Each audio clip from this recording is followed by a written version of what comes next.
ایک بزرگ فرماتے تھے اگر کسی کو تم برائی میں بھی دیکھو تو یہ سوچو ہو سکتا ہے اس کی زندگی کی آخری برائی ہو پھر وہ توبہ کر لے، اور میری زندگی کی ہو سکتا ہے یہ آخری نیکی ہو، مجھ سے کوئی گناہ سرزد ہو جائے۔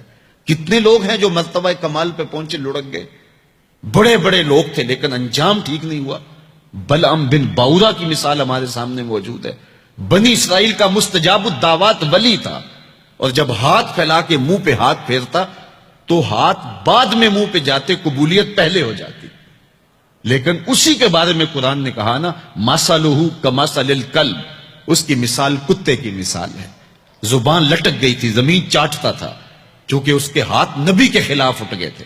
اس نے سمجھا تھا میں مستجاب الدعوات ہو گیا ہوں، اب جو چاہوں جس کے بارے چاہوں بد دعا کر دوں، لیکن بد دعا اپنے حق میں نکل گئی، زبان لٹک گئی۔ اس لیے میاں صاحب بولے، پڑھنے اتے مان کرینا نہ آکھی میں پڑھیا، او جبار کہار صداوے متا روڑ دیوے دودھ کڑیا۔ تو اس لیے ہر وقت ڈرتے رہو۔ ابھی ملیکہ کہتے ہیں میں نے 30 اصحاب رسول سے ملاقات کی ہے، 30 اصحاب رسول سے، تو میں نے ہر شخص کو فکر مند پایا ہے۔ وہ کہتے تھے ہمارا انجام ٹھیک ہو جائے، انجام ٹھیک ہو جائے۔ حضرت سیدنا ابو بکر صدیق رضی اللہ تعالیٰ عنہ، جن کے بارے میں میرے رسول کی زبان سے لفظ نکلے، ابو بکر فی الجنہ، ابو بکر جنتی ہے، لیکن وہ کہتے ہیں ایک چڑیا کو دیکھ کے شاخ پہ بیٹھی ہے، کہا واہ چڑیا کتنی موج ہے تجھے، ایک شاخ سے اڑتی ہے دوسری شاخ پہ بیٹھ جاتی ہے، اور قیامت کے دن تیرا حساب بھی نہیں ہوگا، پسے تو ہم ہیں جن کا حساب ہوگا۔ یہ وہ لوگ ہیں جن کی زندگی دیکھیے، ان الشیطان یفر من ظل عمر، عمر وہ ہے جس کے سائے سے شیطان بھی بھاگتا ہے، لیکن وہ کہتے ہیں کاش میں مٹی کا ڈھیلا ہوتا۔ اللہ اکبر۔ حضرت عمر کہتے ہیں کہ اگر برابر سرابر بھی چھٹ گئے تو غنیمت جانیں گے، اگر برابر بھی چھٹ گئے تو پھر بھی غنیمت جانیں گے۔ یہ وہ لوگ ہیں جن کی زندگیاں تقوی سے عبارت تھی، اور اللہ کی خشیت جن کے سینوں کا نور تھا اور باطن کا سرور تھا۔ ہمارے بہت سارے معاملے اور بہت ساری خرابیوں کی جڑ یہ ہے کہ ہم نے اس دنیا کو اوڑھنا بچھونا بنا لیا۔ ایسے اس دنیا میں ہم زندگی گزار رہے ہیں جس طرح ہم نے اس دنیا سے کبھی جانا ہی نہ ہو۔ اس لیے دنیا کی بے رغبتی، دنیا کی بے رغبتی کا مطلب یہ نہیں ہے کہ ترک دنیا کیا جائے۔ اس پر صوفیاء نے جو بات کہی وہ بہت خوبصورت کہی۔ وہ کہتے ہیں کہ دنیا کے اندر ایسے رہو جس طرح کشتی پانی میں رہتی ہے، کہ کشتی پانی میں رہتی بھی ہے لیکن پانی کو اپنے اندر آنے بھی نہیں دیتی۔ تم دنیا میں رہو، دنیا تمہارے اندر نہ رہے۔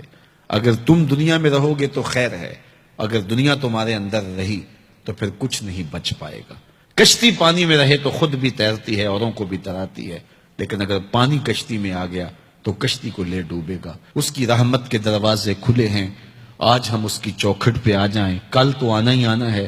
پھر جو کفن میں منہ چھپا چھپا کے آتے پھریں گے، کیا اچھا ہو کہ خود کھلے منہ سے اس کی رحمت کے دروازوں پہ آ جائیں۔ اس کی رحمتیں آواز دے رہی ہیں، یا ایھا الانسان، او بھاگنے والے انسان، او نسیان کے پتلے، او بھولے ہوئے، او بھٹکے ہوئے، راستہ چھوڑ کے جانے والے، مالک کی رحمت کی آغوش کو ترک کر دینے والے، آجا پلٹ کے، ما غرک بربک الکریم، آجا تیرا رب بڑا ہی کریم ہے۔ قبل اس سے وہ ماننے سے انکار کر دے، توبہ کا دروازہ بند ہو جائے، سورج مغرب سے طلوع ہو جائے، پھر بندہ ہاتھ کاٹے۔ کسی نے چیخ چیخ کے مجھے کہا تھا، کوئی رو رو کے ترلے منتیں کر کے مجھے کہتا تھا، میں اس کی بات کو نہ سنا، کاش کہ اس کی پکار کو سن لیا ہوتا، اس کی آواز پہ لبیک کہہ دیا ہوتا، اور میں اس کے ساتھ چل پڑتا، اور وہ مجھے انگلی تھام کر محمد عربی کی چوکھٹ پہ پہنچا دیتا، تو آج یہ رسوائیاں میرا مقدر نہ ہوتی۔